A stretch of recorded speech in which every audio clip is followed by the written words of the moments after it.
বাংলাদেশে একটা নতুন দাবিও তুলব। শিক্ষার দাবি যেমন উঠবে, রাজনীতির দাবি উঠবে, আমরা যুবকদের জন্য একটা দাবি তুলব।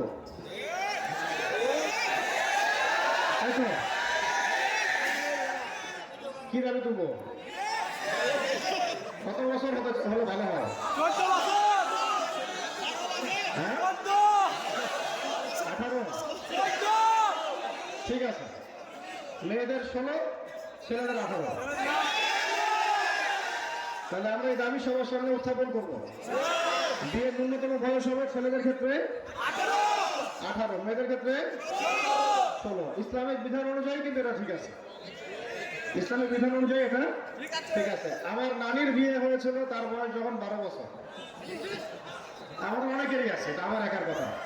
আমার নানির বয়স এখন, আল্লাহ তাকে আফিয়াত দান করেন, সেফাত দান করেন, নেখায়াত দারাজ করেন।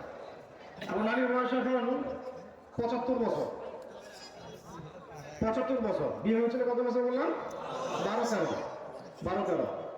আমার নানির বাচ্চা হয়েছে 12 জন। কতজন?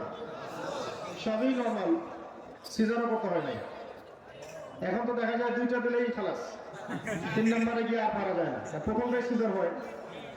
আর বিয়েও করে তারা দেখা যায় 20-এ, 25-এ, কেউ 30-এ, কেউ বলে মাস্টার্স পাস করে তারপরে বিয়ে করবে। মেয়েদের কথা। আর ছেলেদের তো এই পড়াশোনার 20 বছর, চাকরি খুঁজতে আরো 10 বছর, 30-35 শেষ হয়ে যায়, তারপরে ওদেরকে বিয়ে করতে হয়। তো এটা আসলে জুলুম। এটা কি? এটা জুলুম। এই সময়টুকুর মধ্যে ঈমান আমল হেফাজত করা, চরিত্র হেফাজত করা, এটা বড়ই কঠিন। এই জন্য আমরা এটা দাবি উত্থাপন করতে পারি যে আমাদের যুবকদের জন্য বিয়ের ন্যূনতম বয়স করে দেওয়া হোক 18 থেকে 20। আর ছেলেদের ক্ষেত্রে, মেয়েদের ক্ষেত্রে 16 থেকে 18।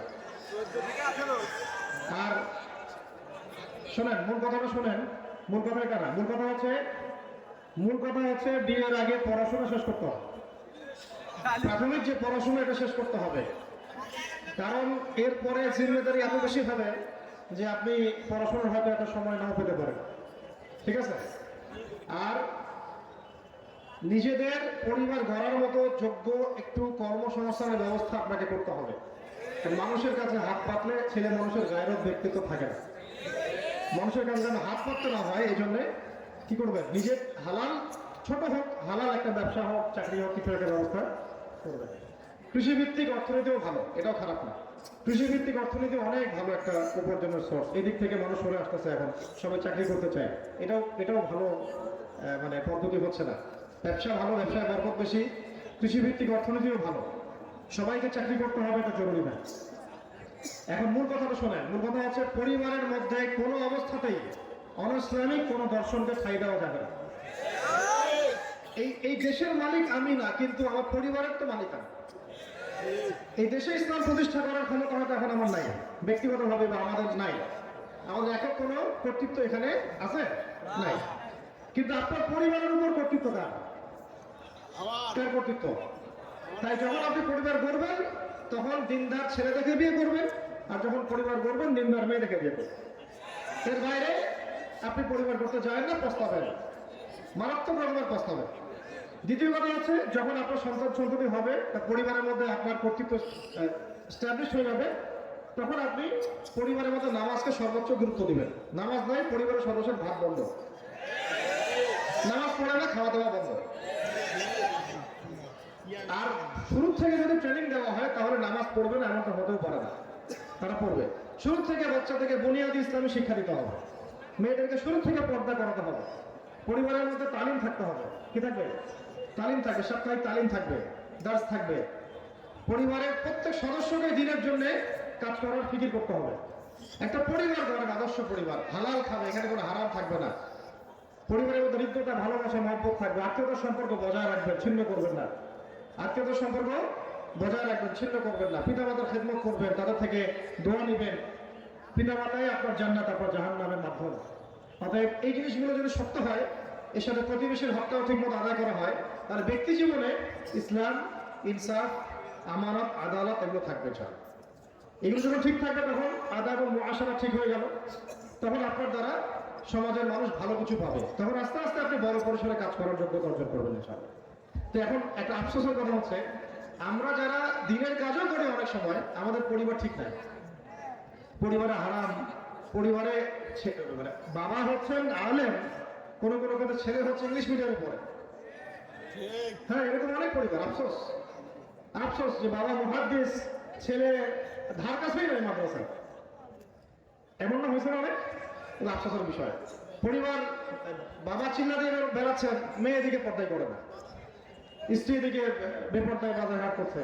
এই যে বিষয়গুলো, এগুলো আমাদেরকে ইসলামে নিয়ে আসতে হবে, কারণ দিন কায়েম করতে হলে এগুলো খুব জরুরি বিষয়। এগুলো যদি ঘাটতি থাকে আমাদের দ্বারা দিন কায়েম হবে না।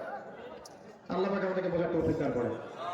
এই পরিবার গঠনটা খুব গুরুত্ব দেন, আর রিজিক অর্জন করার পরেই হালালভাবে বিয়ে শাদী করেন, কোনো রকমের হারাম সম্পর্কে যাবেন না। এখানে যদি দেখা যায় অনেক তাশকিল করার পরেও কোনো ফায়দা হচ্ছে না, তাহলে আপনি প্রাপ্তবয়স্ক হলে নিজের সিদ্ধান্ত নিজেই নেবেন, ইনশাআল্লাহ, কোনো সমস্যা নেই। এর সাথে আমি একটা জিনিস অ্যাড করতে চাই, সেটা হলো সন্তান সন্ততিকে মানুষ করা। আমাদের অনেকের বয়স এখন, এই যে ভাইরা বসে আছেন, হয়তো 20 বছর, 25 বছর, 30 বছর হয়ে গেছে। অনেকেই হয়তো নতুন নতুন নামাজ শুরু করেছেন, এমন অনেকেই আছেন। অনেকে আছে যে দীর্ঘ সময় ইসলাম সম্পর্কে কিন্তু জানতোই না, এখন মাশাআল্লাহ পড়াশোনা করছে।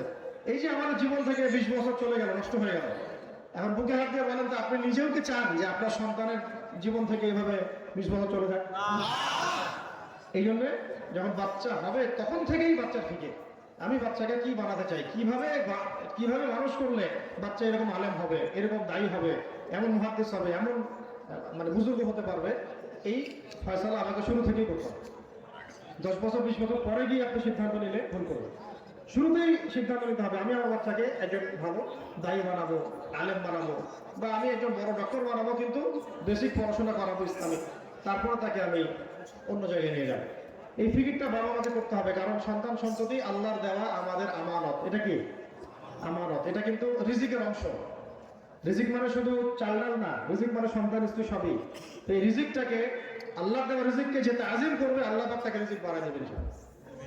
রিজিককে তাজিম করতে হয়, রিজিককে সম্মান করতে হয়। রিজিককে যে সম্মান করে না, এর মূল্যায়ন করে না, আমানত রক্ষা করে না, আল্লাহ তার রিজিক কমায় দেয়, নাউযুবিল্লাহ। আর রিজিককে যে ব্যক্তি তাজিম করে, সম্মান করে, ওর আমানত আদায় করার চেষ্টা করে, হক আদায় করার চেষ্টা করে, আল্লাহ তাকে রিজিক বাড়াই দেবেন ইনশাআল্লাহ। আমরা দোয়া করে আল্লাহ পাক আমাদের সবাইকে বেহিসাব রিজিক দান করেন, এবং সবাইকে আল্লাহ পাক পবিত্র সম্পর্ক করার তৌফিক দান করেন, সমস্ত হারাম সম্পর্ক ছেড়ে দেওয়ার তৌফিক দান করেন। আল্লাহ পাক যেন আমাদের পরিবারের মধ্যে হালাল রিজিককে বাড়ায় দেন, সন্তানদেরকে কবুল করেন, আমাদের স্ত্রীদেরকে, বোনদেরকে, মাদেরকে আল্লাহ পাক খাস পর্দায় থাকার তৌফিক দান করেন। এইগুলো কাজ বুনিয়াদি কাজ, এগুলো হচ্ছে সব কি বুনিয়াদি কাজ। এই কাজগুলো যখন ধারাবাহিকভাবে হতেই থাকবে, দেখবেন আস্তে আস্তে আস্তে আস্তে সমাজ পরিবর্তন হচ্ছে ইনশাআল্লাহ। এর সাথে বড় পরিসরে কিছু কাজ দরকার, সেগুলো প্রথমে বলি নাই এই কারণে যে প্রথমে এগুলো বললে আপনারা বুঝতে পারতেন। এই কাজগুলো একটু মনোযোগ ধরে রাখি, আমি বেশি লম্বা করবো না, আপনাদেরকে শীতের রাতে বেশি কষ্ট দিব না। এই কাজগুলো যখন নিয়মিতভাবে হবে, এর সাথে আমাদের আরো বড় পরিসরে কিছু কাজ করতে হবে। এই কাজগুলো করতে গিয়ে তখন জান, মাল, সময়, শ্রম দিয়ে দাওয়াত এবং জিহাদের কথা আসবে। কথা বুঝতে পারছেন? বুনিয়াদি কাজগুলো কি মনে আছে? একটু বলেন দেখি আমার সাথে, কি কি বললাম, মনে আছে কিনা? সবার আগে কি না, সবার আগে মুসলিম যে হয়েছে তার হক আদায় করার নিয়ত করা। আল্লাহ যে আমাকে মুসলিম বানিয়েছেন, আমার এই জীবন আল্লাহর জন্য কুরবান হবে, এই হকটা আদায় করার চেষ্টা করা।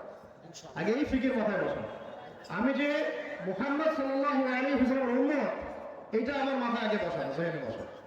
তারপরে আমার কাজ হচ্ছে আগে কি 5 ওয়াক্ত নামাজ না ছাড়া, তার সাথে তাহাজ্জুদ 5 নাম্বার, হ্যাঁ প্রতিদিন কোরআন তেলাওয়াত করা। 6 নাম্বার বলেছে ব্যক্তিগত লাইব্রেরি থাকতে হবে। 7 বলেছে উলামায়ে কেরামের সাথে সম্পর্ক তাআল্লুক থাকতে হবে। 8 নাম্বার বলে হালাল রিজিক অন্বেষণ করতে হবে, আদর্শ পরিবার গঠন করতে হবে, সন্তানদেরকে প্রতিপালন করতে হবে। এগুলো বুনিয়াদি কাজ। এই কাজগুলোর পরে আমাদের আরো বড় বড় কাজ আছে, করবো তো ইনশাআল্লাহ। এই কাজগুলো কারা করতে পারবে? যারা বুনিয়াদি কাজ ঠিক করে ফেলেছে তারা করতে পারবে ইনশাআল্লাহ। বুনিয়াদি কাজ যারা ঠিক করতে পারে নাই, তারা কিন্তু ওই লেভেলে কাজ করতে পারবে না, করলেও সফল হবে না।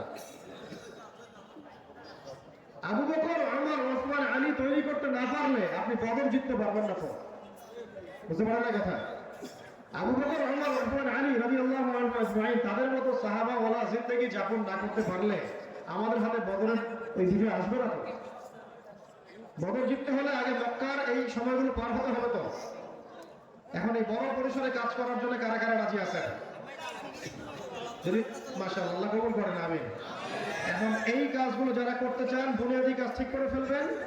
এখন বড় কাজগুলো বলছে, এক বড় কাজগুলো কি? বড় কাজগুলো হচ্ছে, এক নাম্বার, এটা শুরু, বড় কাজের শুরু, বাংলাদেশের বরেণ্য ওলামায়ে কেরামের সাথে নিয়মিত যোগাযোগ রেখে চলবেন। এক, ঠিক আছে, এটা বড় কাজ।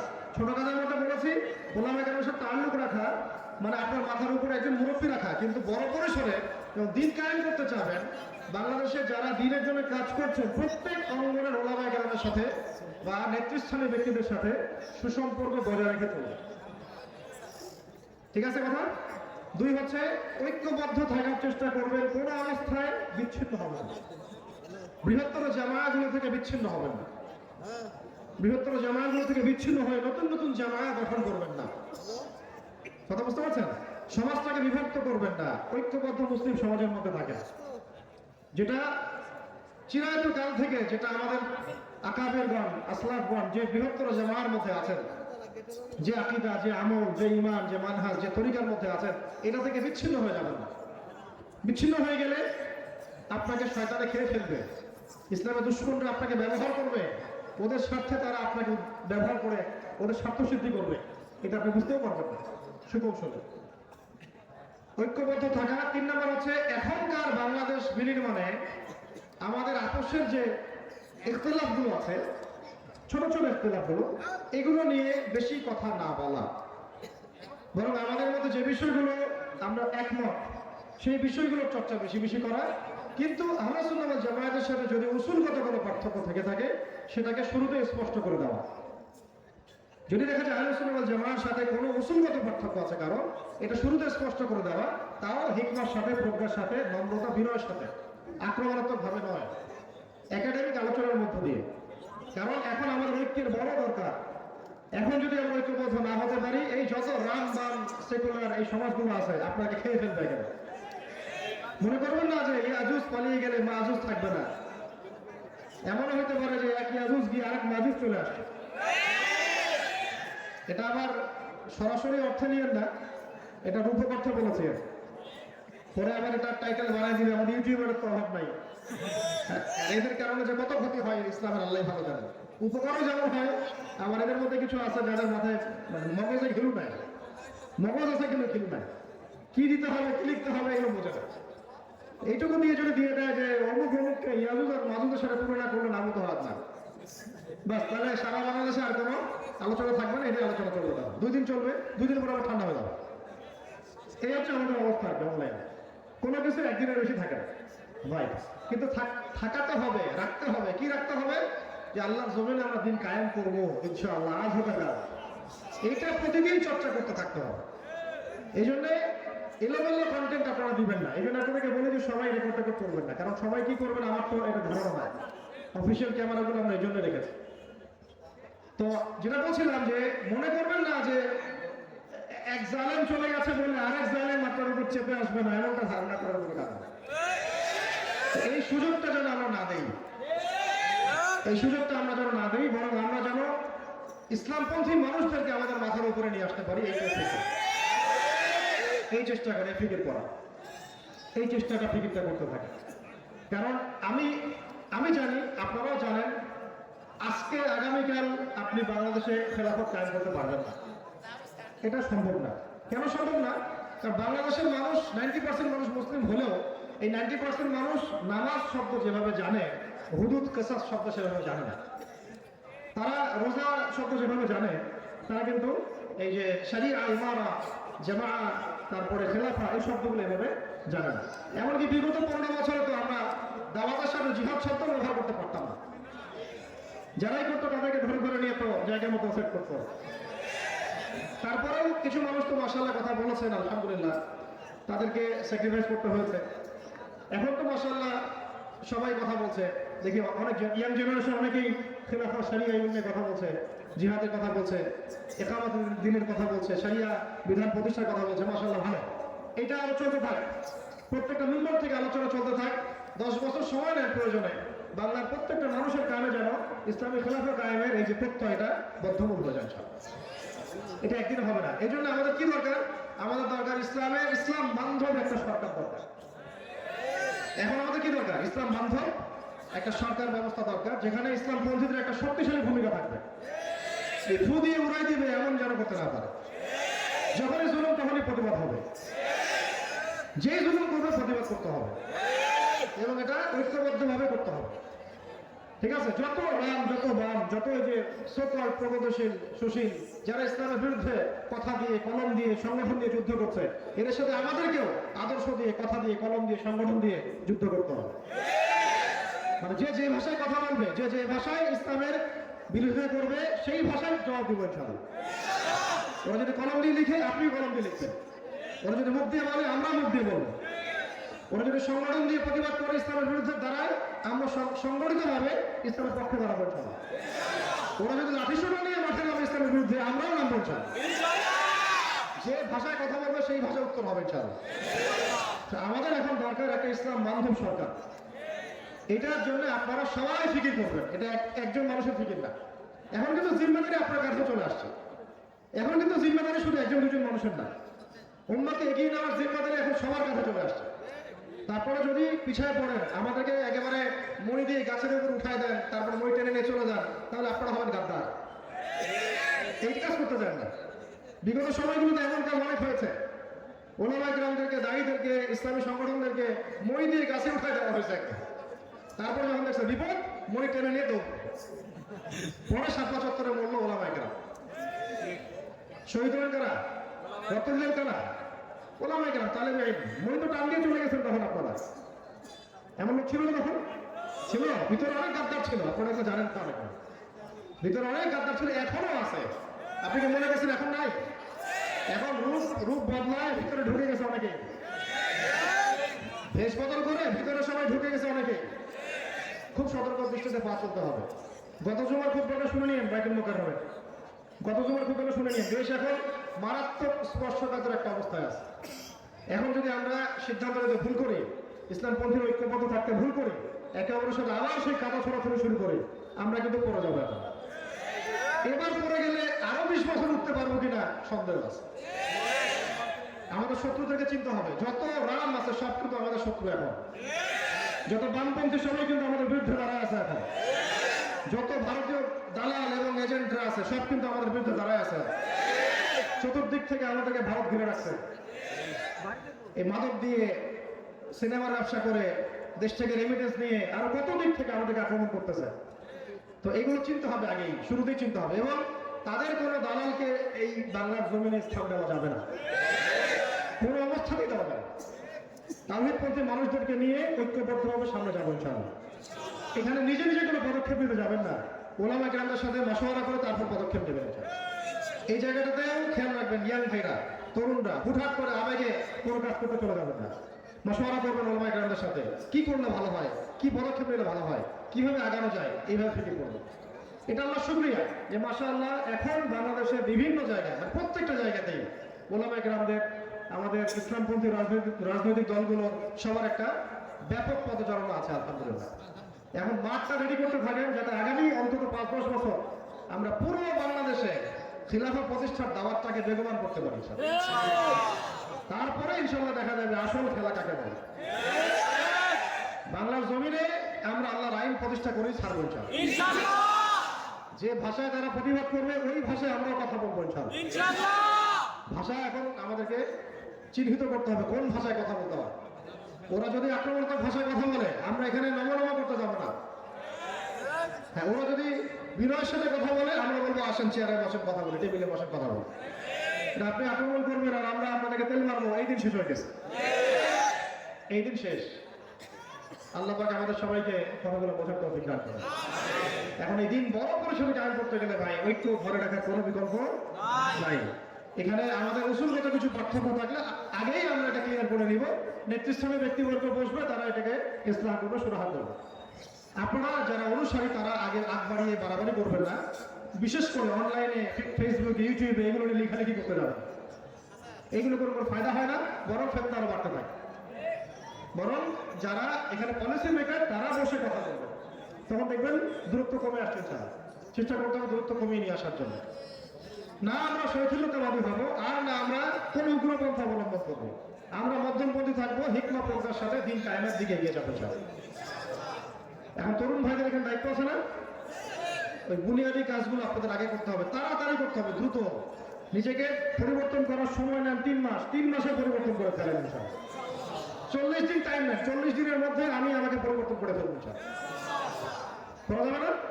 আল্লাহ রাস্তায় বের হয়ে যান, 40 দিন সময় দিয়ে বাসায় আসেন, নিজেকে পরিবর্তন করে নিয়ে আসেন, আখলাক পরিবর্তন করে নিয়ে আসেন, ঈমান আকীদা পরিবর্তন করেন।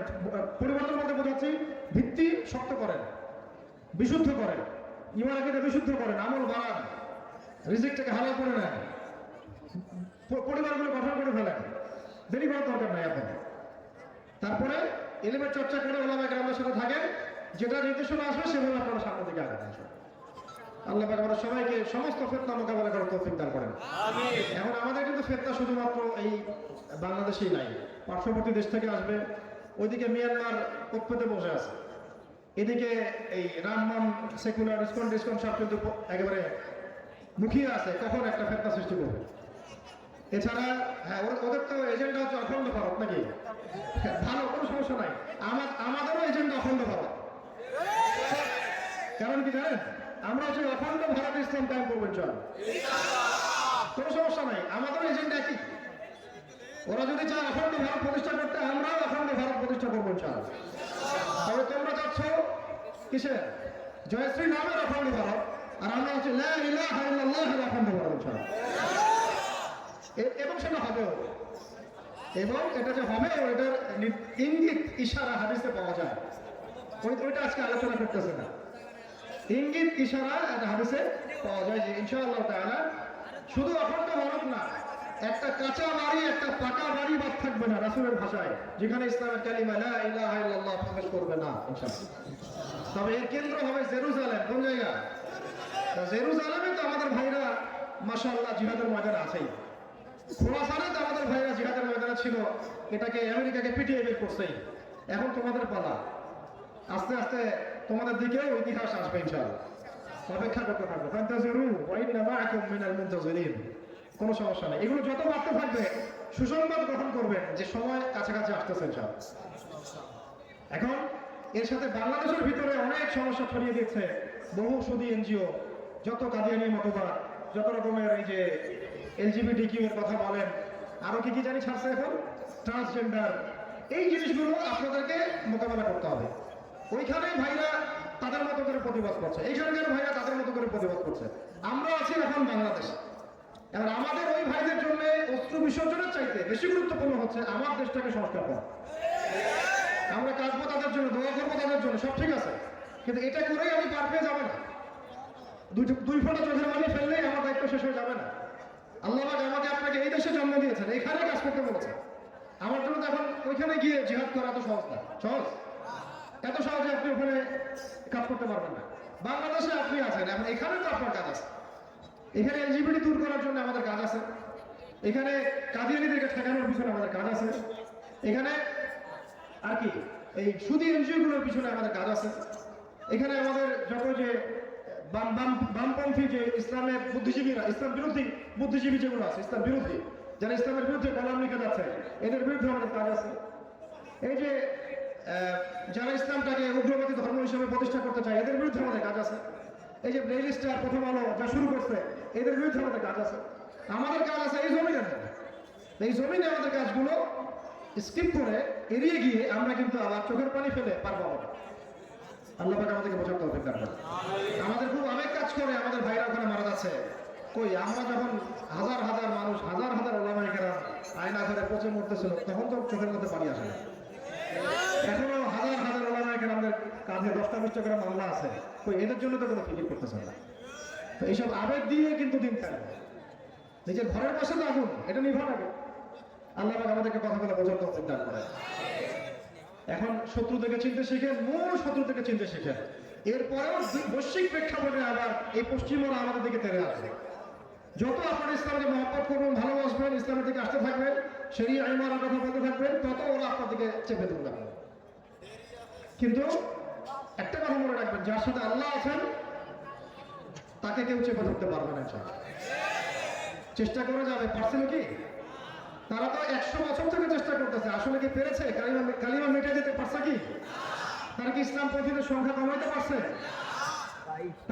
তারা কি কম মুসলমান হত্যা করছে এই পর্যন্ত? এরপরেও কি এক ওয়াক্তের আযান বন্ধ আছে? এক ওয়াক্তের নামাজ বন্ধ আছে? নাই, পারবে না। এটা কোন অবস্থাতেই তাদের পক্ষে সম্ভব না। কারণ আল্লাহ পাক বলে দিয়েছেন, ইউরিদুনা ইউতফিউ নূরাল্লাহ বিআফওয়াহিহিম ওয়াল্লাহু মুতিম্মু নূরিহি ওয়ালাউ কারিহাল কাফিরুন। মানে তারা মুখের ফুৎকার দিয়ে ইসলামকে নিভাই ফেলতে চাইবে বা চায়, কিন্তু আল্লাহ পাক আল্লাহর নূরকে প্রজ্বলিত করবেন ইনশাআল্লাহ। এটা আল্লাহর দায়িত্ব, আল্লাহর জিম্মেদারি। ইন তানসুরুল্লাহ ইয়ানসুরুকুম, শর্ত আছে, তোমরা যদি আল্লাহকে সাহায্য করো তাহলে আল্লাহ তোমাদেরকে সাহায্য করবে। তোমরা আল্লাহকে সাহায্য করো তাহলে আল্লাহ তোমাদেরকে সাহায্য করবে। আল্লাহকে সাহায্য করা মানে কি? মানে আল্লাহর দ্বীনকে সাহায্য করা। আল্লাহকে সাহায্য করা মানে কি? আল্লাহকে সাহায্যের দরকার আছে? আল্লাহর দ্বীনকে তোমরা সাহায্য করো, তাহলে আল্লাহ তোমাদেরকে সাহায্য করবে। তোমাদের পা আল্লাহ শক্ত করে দিবে। আর তোমরা যদি আল্লাহর দ্বীনকে সাহায্য না করো, যদি মুখ ফিরে চলে যাও, ইয়াস্তাবদিল কওমান গায়রাকুম, আল্লাহ অন্য কওমকে হেদায়েত দিয়ে তোমাদের জায়গায় নিয়ে আসবে, তোমাদেরকে সরাই দিবে। আমাদেরকে সরাই দিবেন, আল্লাহ হুমকি দিয়েছেন, ধমক, তোমাদেরকে সরাই দিবে, দিয়ে অন্য কওমকে তোমাদের জায়গায় নিয়ে আসবে। সুম্মা লা ইয়াকুনু আমসালাকুম, তারা তোমাদের মতো অপদস্থ হবে। আমরা কি চাই? আমরা চাই আল্লাহ পাক আমাদের হাতেই ইসলামের খেদমতটা কবুল করেন। অতএব এই বড় শত্রুদেরকে চিনতে শিখবেন। এগুলো হচ্ছে আঞ্চলিক শত্রু আমাদের, একগুলো আছে ঘরোয়া শত্রু, একগুলো আছে মুনাফিক ভিতরে ঢোকা শত্রু, একগুলো আছে মিডিয়ার শত্রু, একগুলো আছে ভিতরে প্রশাসনের ভিতরে ঘাপটি মেরে বসে আছে, এরকম শত্রু আছে। একগুলো আছে টকশোতে বসে বসে ইসলামের বিরুদ্ধে তৎপরতা চালায়, একগুলো আছে কলাম লিখে, একগুলো প্রিন্ট মিডিয়া আছে, একগুলো ইলেকট্রনিক মিডিয়া আছে, একগুলো আছে রাজনীতিবিদদের মধ্যে, একগুলো আছে যে ভারতীয় দালালদের মধ্যে, আর বৈশ্বিক ক্ষেত্রে আছে আমেরিকার ইসরায়েল। এই শত্রুদেরকে চিহ্নিত না করতে পারলে, তাদেরকে বয়কট না করতে পারলে, তাদের ভাষায় কথা বলা না শিখলে, ঐক্যবদ্ধ জনগণ গঠন করতে না পারলে এবং দিন কায়েমের জজবা, এই যে স্পৃহা, এটাকে মজবুত না করতে পারলে আমরা কিন্তু একেবারে ঝড়ের মতো করে চলে যাব আদ এবং সামুদ্রের মধ্যে। আমরা এটা চাই না, ইনশাআল্লাহ এটা আমরা হতে উঠবো না ইনশাআল্লাহ। এই জন্য বুনিয়াদী কাজগুলো ঠিক করে বড় স্কেলের এই কাজগুলো করতে হবে। রাজি আছেন ইনশাআল্লাহ? সবাই অন্তত পার্ট টাইম দায়ী হয়ে যান ভাইয়েরা, দিনের এলেম অর্জন করেন, অন্তত পার্ট টাইম দায়ী হয়ে যান। পার্ট টাইম 1 ঘন্টা 2 ঘন্টা দাওয়াতি কাজ করেন, তবে দাওয়াতি কাজ করার আগে নিজের যোগ্যতা আগে বাড়ায় নেবেন। মুরব্বীদের সাথে পরামর্শ করে দাওয়াতি কাজ করবেন। এটা কোনটা বলতে পারবেন, কোনটা বলবেন না, কি বলবেন কি করবেন, এটা আপনি মুহাসাবা করবেন। এর পাশাপাশি সৎ কাজে আদেশ করবেন, অসৎ কাজেও নিষেধ করবেন। বিভিন্ন বড় বড় যে আমাদের ইসলামপন্থীদের সংগঠনগুলো আছে, তাদের সাথে জুড়ে যান, শক্তি বৃদ্ধি করেন, শক্তি বৃদ্ধি করেন, জুড়ে যান। আপোষে যদি কোনো ভুল থাকে, এই ভুলগুলোকে আপোষেই সলভ করে নেন। বাহিরে এগুলো চর্চা করতে যাবেন না, ঘরের কথা ঘরেই থাক, বাইরে যেন না যায়। ঠিক আছে? মুরব্বীদের তত্ত্বাবধানে চলেন। সামনে দেশ বিনির্মাণের অনেক সুযোগ আসতে পারে, তখন আমাদের একটা বলিষ্ঠ ভূমিকা যেন থাকে। আর যদি দেখা যায় তারা উগ্র কোনো ভাষায় কথা বলছে, তখন আমরাও বসে থাকবো না ইনশাআল্লাহ। এটা মাথার মধ্যে রাখা, যে কোনো অবস্থার জন্য প্রস্তুত থাকা, যে কোনো অবস্থা এবং যে কোনো পরিস্থিতির জন্য শারীরিক, মানসিক, আত্মিক, ইমানি দিক থেকে প্রস্তুত থাকতে হবে। আল্লাহ পাক আমাদেরকে তৌফিক দান করেন। সর্বশেষ কথা হচ্ছে আজকের আলোচনা, একটা ঘটনা বলে আমি শুধু শেষ করবো। আপনারা বিরক্ত হচ্ছেন কি? আচ্ছা, আমাকে একটু সময় দেন, 2 মিনিট। শুধু একটা ঘটনা আমি বলে শেষ করবো। আমি একটা জিনিস জানতে পেরেছি আপনাদের এখানে এসে, এটা না বললে আলোচনার হকটা আদায় হবে না। একটা মেসেজ আমার কাছে এসেছে, এই মেসেজটা আমাকে কথাটা বলতে গিয়ে আমি ভাবছিলাম যে কিভাবে বলা যায়। এর আগে তো আলোচনা অনেক ওলামা কেরাম পড়ে গেছেন, আমার নতুন করে বলার দরকার নাই। শুধু আমি আপনাদেরকে 2টা থেকে 3টা উদাহরণ দিচ্ছি, মিসাল দিচ্ছি সিরাতুন নবী সাল্লাল্লাহু আলাইহি ওয়াসাল্লাম থেকে। ঠিক আছে? একজন ব্যক্তির নাম হচ্ছে কাব বিন আশরাফ। কি নাম বললাম বলেন? আমাদের ভাইরা হয়তো অনেকে জানেন না, ওলামা কেরামরা সবাই জানেন। এই কাব বিন আশরাফের একটা কুখ্যাতি ছিল। কুখ্যাতি হচ্ছে সে নবী করিম সাল্লাল্লাহু আলাইহি ওয়াসাল্লামকে নিয়ে কুচ্ছা রটনা করত, গালি দিত, কবিতা লিখত। কাদের সাথে তুলনা করা যায় বুঝতে পারছেন তো? হ্যাঁ, কাদের সাথে তুলনা করা যায় বুঝতে পারছেন তো? এই যুগে কাব বিন আশরাফ নাই। আচ্ছা, তো আমি কিন্তু কাব বিন আশরাফের ওই বাড়ি দেখেছি যখন সিরাতুল নবী সাল্লাল্লাহু আলাইহি ওয়াসাল্লামের জিয়ারা হচ্ছিল মদিনায়। এটা এই যে বনু কুরাইজা, বনু কায়নুকা, বনু নাজির যে তিনটা গোত্র ছিল, একটা গোত্রে সে ছিল একটা সর্দার, ঠিক আছে? তো এখন তার আবার খুব সম্পত্তি ছিল, সে খুব পণ্ডিত মানুষ ছিল, বুদ্ধিজীবী টাইপের। এখনকার বুদ্ধিজীবী দেখেন না, সারা দুনিয়ার জ্ঞান আছে, সূরা ফাতিহা নাই আর কি, এই টাইপের বুদ্ধিজীবী। সারা দুনিয়ার জ্ঞান আছে কি নাই, সূরা ফাতিহা নাই, সে আর বুদ্ধিজীবী। আবু জেহেলও কিন্তু একজন বুদ্ধিজীবী ছিল। আবু জেহেল মানে কি? জাহালাতের পিতা। তো তার আসল নাম কিন্তু আবুল হাকাম। আসল নাম কি? আবুল হাকাম, জ্ঞানের পিতা। তাকে বলা হতো জ্ঞানের পিতা। সবই ছিল, শুধু ইসলাম ছিল না। তো কাব বিন আশরাফের কুখ্যাতি ছিল সে নবী সাল্লাল্লাহু আলাইহি ওয়াসাল্লামকে নিয়ে কুচ্ছা রটনা করত। এমন কোনো কাজ নাই সে করতে বাদ রাখতো। নর্তকে নিয়ে আসাই নাচাইতো, এই যে মহিলাদেরকে নিয়ে এসে বলতো তোমরা মুহাম্মাদের বিরুদ্ধে গান গাও, নাচো, নাউযুবিল্লাহি মিন যালিক, নাউযুবিল্লাহি মিন যালিক। তো এরকম করতে করতে করতে করতে যখন নবী সাল্লাল্লাহু আলাইহি ওয়াসাল্লাম দেখলেন যে না, এই ব্যক্তি তো হেদায়েত কবুল করছে না, এক পর্যায়ে নবী সাল্লাল্লাহু আলাইহি ওয়াসাল্লাম তিনজন সাহাবীকে বললেন যে কে আছো আমার চক্ষু শীতল করতে বলো। কাব বিন আশরাফ আমাকে কষ্ট দিয়েছে, কে আছো আমার কলিজায় ঠান্ডা পৌঁছে দিবে, কে আছো? তিনজন সাহাবী দাঁড়ায় গেছে না, আমি বিস্তারিত বলছি না, অনেক লম্বা ঘটনা তো শর্ট করে বলছি। তো তিনজন সাহাবী আনসার সাহাবী। তো ঠিক আছে, ইয়া রাসূলুল্লাহ, আপনি কি চাচ্ছেন? আপনি কি চাচ্ছেন যে কাব বিন আশরাফকে আমরা হত্যা করি? তো নবী সাল্লাল্লাহু আলাইহি ওয়াসাল্লাম সম্মতিসূচক মাথা নাড়লেন। তখন এই তিনজন সাহাবীকে নবী সাল্লাল্লাহু আলাইহি ওয়াসাল্লাম গুপ্ত মিশনে পাঠালেন। এটা কিন্তু মদিনা রাষ্ট্র কায়েম হওয়ার পরের ঘটনা বলছে, মক্কার ঘটনা নয়। কিন্তু মক্কায় নবী সাল্লাল্লাহু আলাইহি ওয়াসাল্লামকে অনেকে অনেক কথা বলেছেন, কিন্তু নবী সাল্লাল্লাহু আলাইহি ওয়াসাল্লাম তাদেরকে সরাসরি অস্ত্র দিয়ে আঘাত করার পক্ষে কোনো কথা বলেন নাই বা কোনো আদেশ করেন নাই। কিন্তু মদিনা রাষ্ট্র কায়েম হওয়ার পরে তখন তো পুরো অথরিটি আমাদের, ঠিক আছে? তখন তিনি এই মিশনে পাঠিয়েছেন কাব বিন আশরাফকে হত্যা করে। তিনজন সাহাবী গিয়ে কাব বিন আশরাফের মজমায় বসেছে। সে আবার মজমা বসাতো, জ্ঞান তো ছিল অনেক, মানুষকে জ্ঞানের কথা বলতো আর কি, টকশো করতো, ওই সময়টা টকশো। তো বসে সে অনেক জ্ঞানের কথা বলছে। এক পর্যায়ে একজন সাহাবী গিয়ে বলছেন, বা আপনি তো অনেক সুন্দর পারফিউম ইউজ করেছেন, আতর অনেক দামি, অনেক সুন্দর লাগছে, আমি একটু শুকে দেখতে পারি? তো বলছে হ্যাঁ, শুকে দেখতে পারো। শুকে দেখলেন, মজমা শেষ হয়ে গেল। তারপরে সাহাবী তিনজন কৌশল করছেন যে আপনি যদি চান আমরা আজকে রাতটা আপনার এখানে থাকতে চাই, আরো কিছু জ্ঞানের কথা শুনলাম আপনার কাছে, আপনার কিছু নসিহত শুনলাম, ঠিক আছে থাকো, কোনো সমস্যা নেই। থাকতে দিয়েছে। এই গল্পে অনেক কথা হতে হতে এক পর্যায়ে আর একজন সাহাবী, উনাকে তো আপনি আতরটা শুকে দেখার চান্স দিলেন, আমাকেও কি দেওয়া যায় কিনা? হ্যাঁ, দেওয়া যায়। ওই একটা সুযোগে, চোখের ইশারায় কাজ হয়ে গেছে। ওই একটা সুযোগে চুল ধরে আতর শুকতে গিয়েই এখান থেকে ছোট, আগে তো দুইটা চাকু থাকতো মানুষের কাছে, আপনারা জানেন তো? আগে মানুষের কাছে থাকতো দুইটা অস্ত্র, একটা হচ্ছে এখানে একটা সোর্ড মানে তরোয়াল বড়, আর এখানে থাকতো একটা খঞ্জর, ছোট খঞ্জর থাকতো। এটা যুদ্ধের জন্য খুব গুরুত্বপূর্ণ ছিল, কারণ এটা যদি হাত থেকে পড়ে যেত তখন এই ছোট চাকু দিয়ে মানুষ যুদ্ধ করতো। এবার খালিদ বিন ওয়ালিদ রাদিয়াল্লাহু আনহু মোটর যুদ্ধের দিন ছোট একটা ইয়েমেনের চাকু দিয়ে শেষে যুদ্ধ করেছেন, কারণ তার আগে তার হাতে 9টা তরোয়াল ভেঙে গেছে। 9টা তরোয়াল ভেঙে গেছে, শেষে একটা ছিল খালি ছোট ইয়েমেনের চাকু ছিল, খঞ্জর। তো ওই একটা সেকেন্ডে, এক চান্সের মধ্যেই এই খঞ্জর তার এই গলা দিয়ে ঢুকে মাথা দিয়ে বের করা শেষ। কাব বিন আশরাফের কাম খালাস, আলহামদুলিল্লাহ। কথা বুঝতে পারছেন? আচ্ছা, এটা একটা ঘটনা শুনলাম। দ্বিতীয় ঘটনা শুনলাম, ইবনে খাতাল, একজন ব্যক্তির নাম কি? ইবনে খাতাল। মক্কা বিজয় হয়ে গেছে, আল্লাহ নবী সাল্লাল্লাহু আলাইহি ওয়াসাল্লাম সবাইকে মাফ করে দিলেন না? ইনতালাকু ওয়া আনতুম মুতলাকা, তোমরা সবাই যাও, সবাইকে ছেড়ে দেওয়া হলো, মুক্ত, তোমরা স্বাধীন, আজকে কোনো তোমাদের প্রতিশোধ নিব না, বলেছিলেন নবী সাল্লাল্লাহু আলাইহি ওয়াসাল্লাম।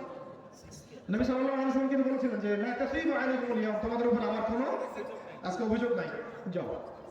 কিন্তু ইবনে খাতাল কাবা ঘরের যে গেলাফ আছে, গেলাফ ধরে ঝুলে আছে। কেন ঝুলে আছে? ও ভয়ে, আতঙ্কে। কেন ভয় পায়? কারণ সে একটা অন্যায় করেছে, বড় একটা অন্যায়। কি অন্যায়? সে দীর্ঘদিন ধরে নবী সাল্লাল্লাহু আলাইহি ওয়াসাল্লামের নামে কবিতা, গল্প, কুচ্ছ, উপন্যাস রচনা করছে। এর নাম কি বললাম? ইবনে, মনে করেন, মুখস্থ করেন, ইবনে খাতাল, ইবনে খাতাল। আরো আছে, আমি কয়েকটা বলছি না, অল্প কয়েকটা। তো নবী সাল্লাল্লাহু আলাইহি ওয়াসাল্লাম সাহাবীরা বলছেন যে তাকে কি ছেড়ে দেওয়া হবে? তাকে কি ছেড়ে দেওয়া হবে? নবীজি বলছে কোথায়? সে আছে এই যে কাবা ঘরের গেলাপ ধরে আছে, ঝুলে আছে, তাকে কি মাফ করে দেওয়া হবে? নবীজি বলছেন ওই অবস্থা থেকে হত্যা করছে।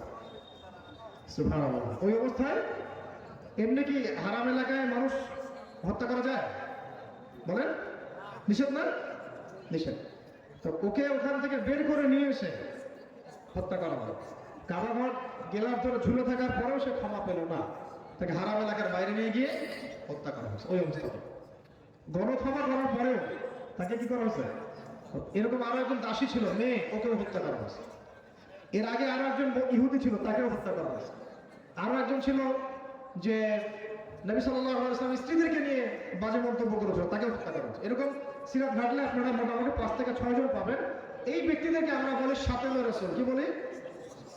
মুখস্থ করেন, আরবিটা কি বলি? শাতেমে।